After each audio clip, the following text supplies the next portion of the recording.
非洲联盟委员会主席优素福上任后首次接受媒体独家专访。30余载外交生涯，他见证了中非友好关系的发展。China is really a friend to the African countries. 坚决反对抹黑中非合作的声音，他说 They're wrong because when others were not, interested in developing the infrastructure on the continent, assisting, the African continent on very important sectors, China take the step forward and help us. 他表示，非盟坚定奉行一个中国原则。We will be on board with China with issue of one China principle, one China policy, forever. 高端访谈专访非盟委员会主席优素福，敬请收看。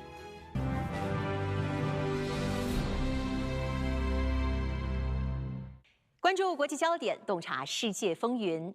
大家好，欢迎来到本期的高端访谈，我是邹韵。今天我们来到了位于埃塞俄比亚首都亚的斯亚贝巴的非洲联盟总部，即将在这里对话非盟委员会主席优素福。2026年是中非开启外交关系70周年，也是中非人文交流年。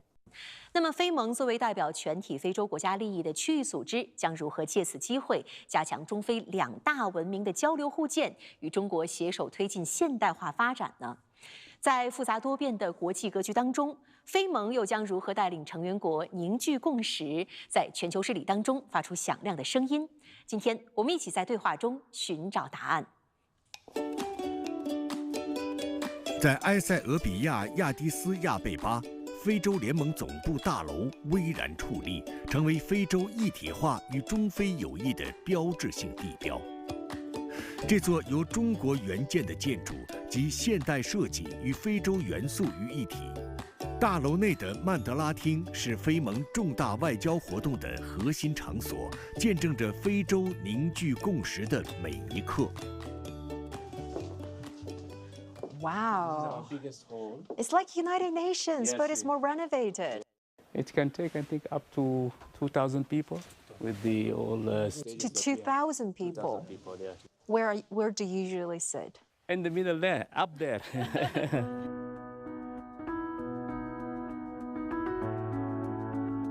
So when you usually sit there, witnessing everything, all those African member countries, how do you feel? It's a sense of pride, a sense of, I don't know, challenging, or... A sense of responsibility. You can be proud when you finish your mission, not before. Mr. Chairperson, thank you so much for having us here at the headquarters of African Union. It's really great to have this opportunity to talk to you. To begin with, could you please help us understand, since we're here, what AU is about, its mandates, as well as major responsibilities? Thank you for having me on this interview first. Welcome to the African Union headquarters. Thank you. The African Union is a continental organization.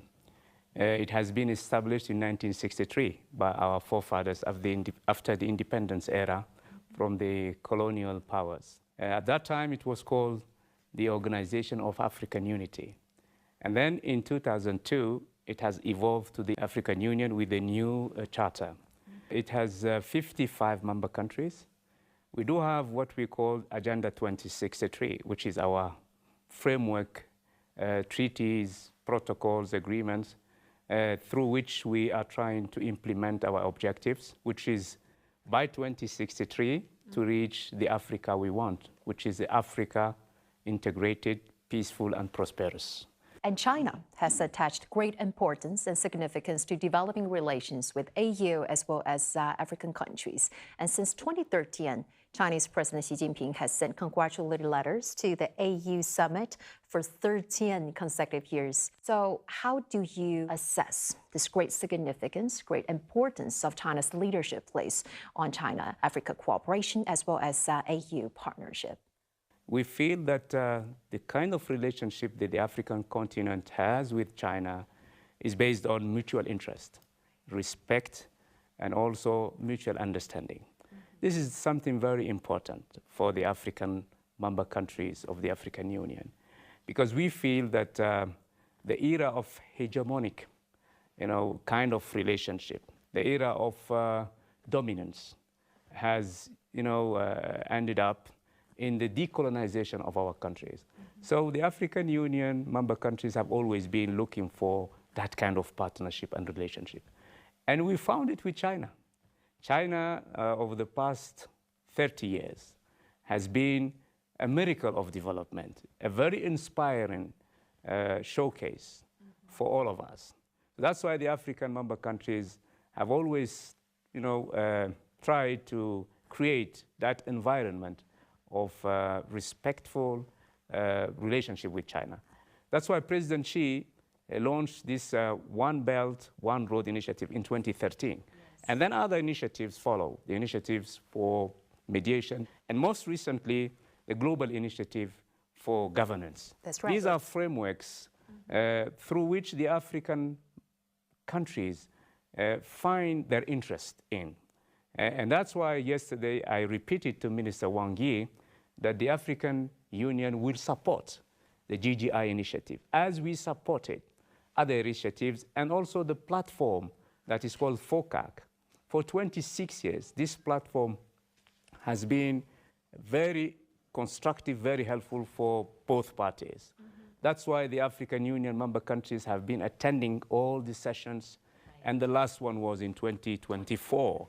So I think we have very good framework with China, and we believe that all these initiatives globally of great interest at large for the whole world, and in particular for the African Union member countries. Mr. Chairperson, you just talked about in 2024, FOCAC, the Beijing summit of FOCAC was successfully held. At that time, actually, you were in Beijing attending this forum as a foreign minister of Djibouti. So now as the chairperson of AUC, how do you read into implementing the outcomes of the summit into the betterment of the people of both China and Africa? For the past 26 years, I have been attending all FOCAC meetings because I've been in diplomacy now for more than 3 decades. And I think that this is a continuity of the way we make our relationship, Africa-China relationship, evolve. And at each stage, there is a particular sector for interest. We have been building our partnership on infrastructure development for many years. China have been investing in our energy infrastructure, road, railway, et cetera, ports, logistics, et cetera. Right. And then we moved to energy development, grids, and so on and so forth. Now we're focusing on peoples-to-peoples relationship. Yes. We need to see the impact of all those investments for so many years. We need to see it in the well-being of our peoples. China has been achieving, miracle figures in terms of uplifting millions of peoples, out of poverty. We need to replicate that on the continent. We need to see hundreds of millions of Africans, be uplifted and extracted from poverty. We are not saying that we will be able to copy the Chinese model, but what we are saying is that we will inspire ourselves, and take, advantage of the whole success story that you have been achieving, in China. I think this is also the core message President Xi has been sending to African leaders. He keeps saying for the past, 10 to 15 years, he keeps saying, let us, work together to exchange on the best practices that we had and brings, prosperity and peace and stability for all peoples. And it's very important also that we look into the 15th five-year Chinese plan, because this is, a framework that will also help us to understand what is the best path towards achieving those goals.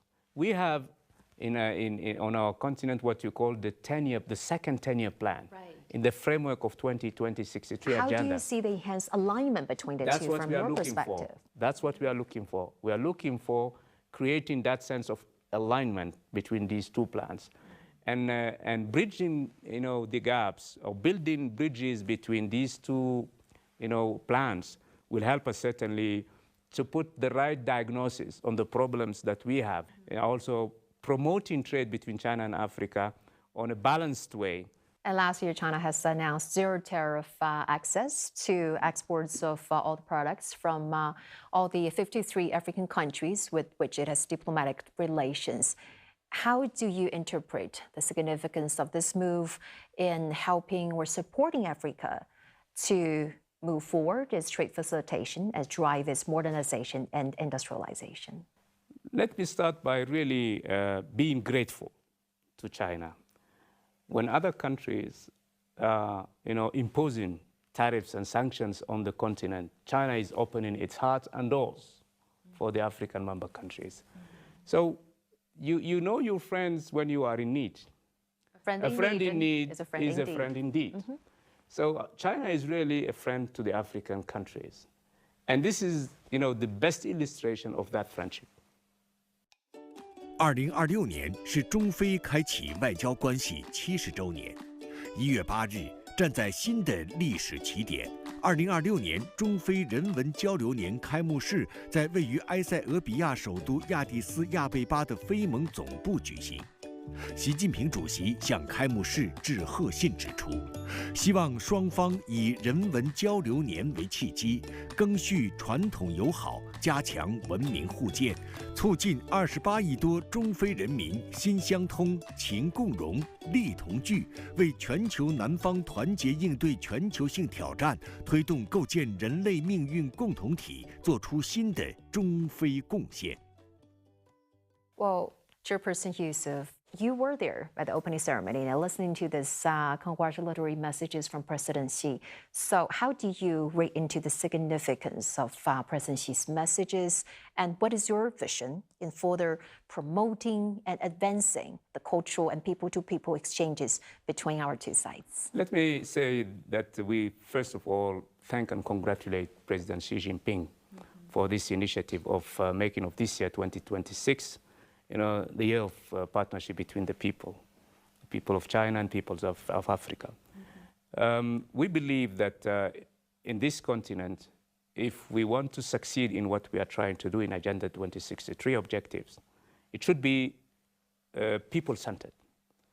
So I think this concept of creating those bridges between the Chinese people and the African peoples is really an existential issue, because at the end of the day, our political action is in the best interest for the well-being of our people.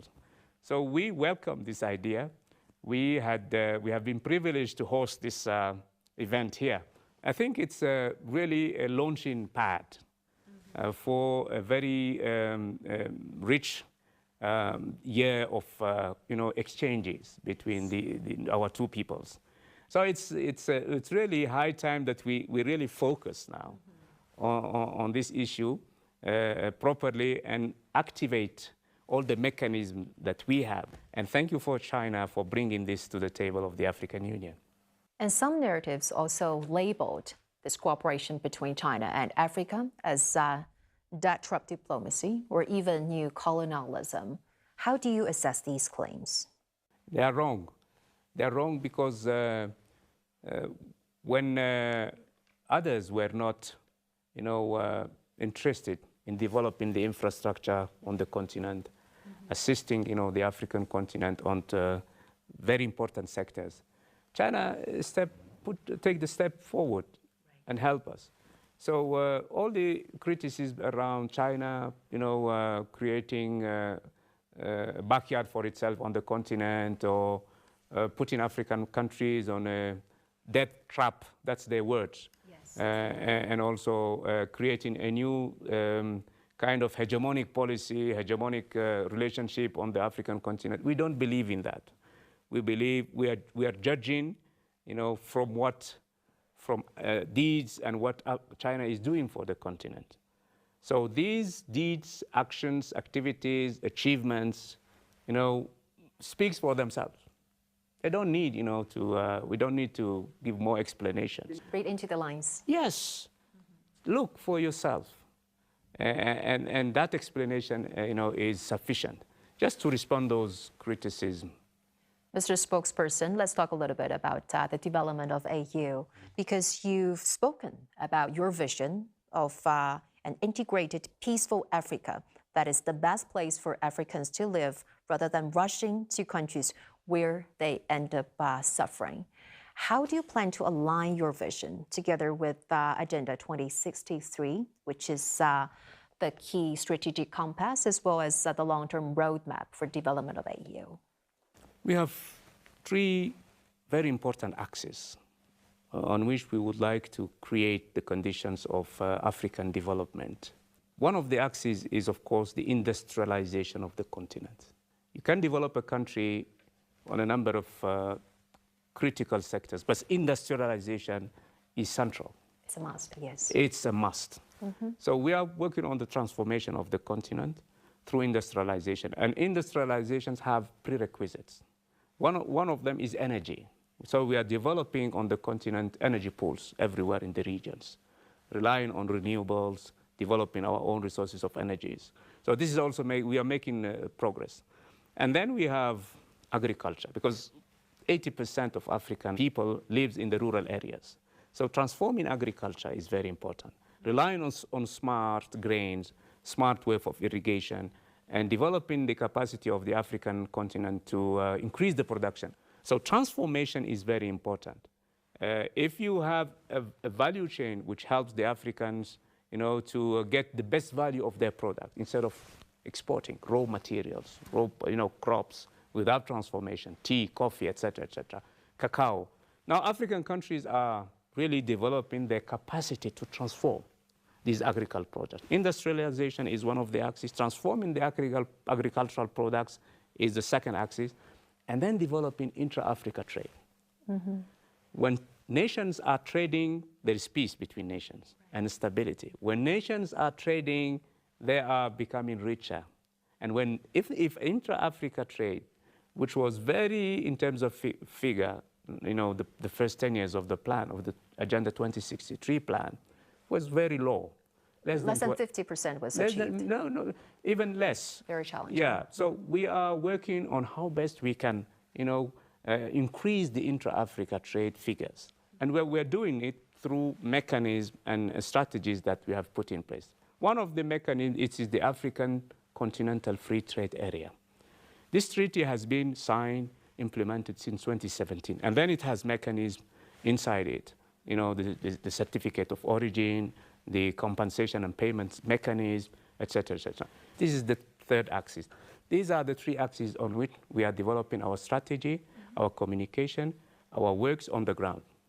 And back in 2023, the G20 has accepted AU as a full member, with China being the very first major power to clearly and unequivocally support this membership. So how do you see this membership has helped to enhance the representation of the organization in representing the interests of African countries on the global stage? The G20 is a platform. So when decisions are made for Africa, we need to have our say in those decisions. So this platform helps us to voice our expectations and also to be vocal on the things that we don't understand, that we need to see change, climate change, the decisions globally that is made on financial architecture, the decisions made on UN Security Council. Today, in a world that is filled with challenges and uncertainties, what is especially crucial for African countries to speak in unison as one voice of Africa, Mr. Chairperson? Africa is 55 countries. You see, it's a powerful leverage that we have there. So if we manage to speak as if we were one country, I think we will really make a big difference in the global decision making. So that's why we are working with China and very loyal partners, so that our voice counts and our also expectations be taken on board. And I think it's very important to understand that. If you are not aware of your strength, then you cannot use it. So that's why we are saying we need to be everywhere where decisions are made globally, and in particular when those decisions affect the African peoples and the African continent. And you've also emphasized that peace efforts are at the forefront of AUC agenda. And as we know that Africa continent now, it is still facing with so many significant security challenges, hotspots of instability, and also risks and crises in areas like Sudan, Libya, etc. So what is your vision in bolstering the Africa peace and security architecture? So we are revisiting our African architecture for peace and security. One of the major reform that we want to see, implemented is the early warning system. Prevention is better than resolving the crisis. Yes. So we are focusing on prevention. And then when we have a crisis, we need to have the tools to resolve that crisis. The African standby force is one of the tools. We need to deploy quickly forces to help this country to stabilize the country. Prevention, having the tools and the means, and then we have the African Peace Fund, the resources. There is not much money in it. These are the three elements of our new peace architecture that we want to see be put in place very soon. And also about a week ago, the entire world was shocked by the sudden change of situation in Venezuela, with the United States launched large-scale military strikes and forcefully seizing President Maduro and his wife. So, Mr. Chairperson, what is the official stance of AU in the latest developments in Venezuela? The international law, the rules and regulations of the international system should be really respected. We at the African Union, disapproved completely, kidnapping of a sitting president. Yes. We issued and released a communique asking, these global powers, influential countries, to respect the rule of law, to respect the international law, and also to respect the immunity of the sitting presidents everywhere. So this is our position on the African continent. Well, against this backdrop of global uncertainties, challenges, uneven recovery, how do you interpret the significance of the four major initiatives proposed by President Xi, the Global Development Initiative, the Global Security Initiative, the Global Civilization Initiative, as well as the Global Governance Initiative? It's very important that a country, global superpower, takes that lead. And I'm sure that so many countries in the global south will support it. Now, it's not a competitive issue.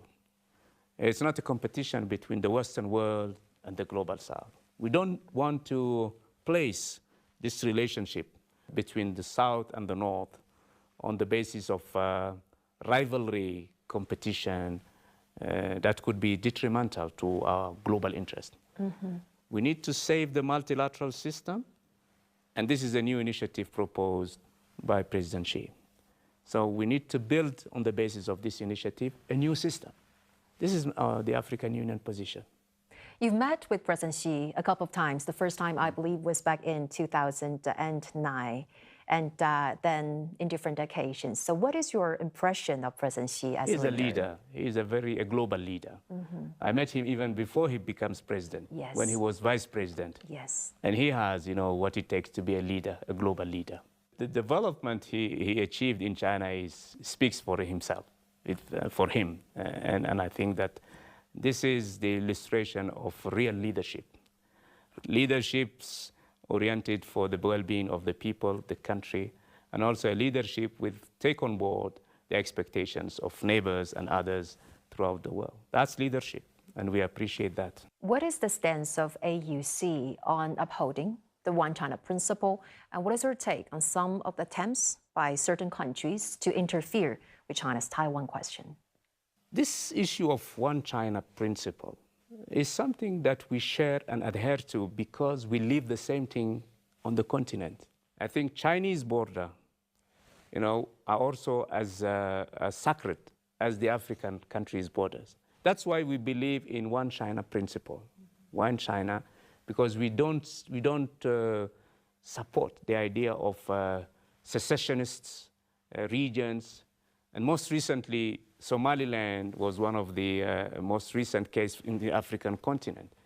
So that's why we believe that in serving and supporting the One China policy, the One China principle, we are helping ourselves on the continent because we are living the same challenge. So that's why we will be on board with China with the issue of One China principle, One China policy, forever. Chairperson Yusuf, you are the longest-serving foreign minister of Djibouti from 2005 to 2025. That's about 2 decades. So now shifting from serving the foreign policy of a single country to now leading a continental body with over 50 stakeholders, member states. What are the biggest differences and how has your multilateral diplomacy helped you to adjust to this new position? I moved from a comfort zone to a very challenging position. In what way? So many work, many crises, and it's a continental job. It's not something, just restricted to a country. So it's very tough.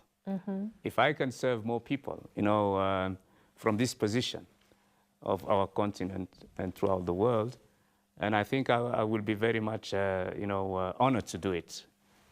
And I think it's a very interesting position, very tough and challenging. I don't sleep much. Travel a lot. Don't have time for family. But that's, a challenge, and I accept it to, shoulder it.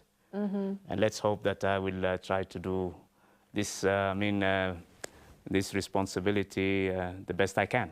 This year marks the 70th anniversary of diplomatic relations between China and Africa. So looking forward, what is your outlook on this relation? Very optimistic. I'm very optimistic. I'm a good friend to China for so many years, and I know we will help each other to make this relationship even grow better. So we will work to make this relationship grow fast. Finally, the Chinese Spring Festival, the Year of the Horse, is coming up in February. Could you please share your wishes to our Chinese audiences through our shows? Happy New Year to all our Chinese friends. I know that in a month now we will be celebrating the new year. This year is the horse year. Yes. So I wish all the best to the Chinese friends and people. Thank you so much for the good wishes. And Mr. Chairperson, also thank you so much for this great interview and for sharing with us your very insightful views. Greatly appreciate it. Thank you very much for having me on this platform.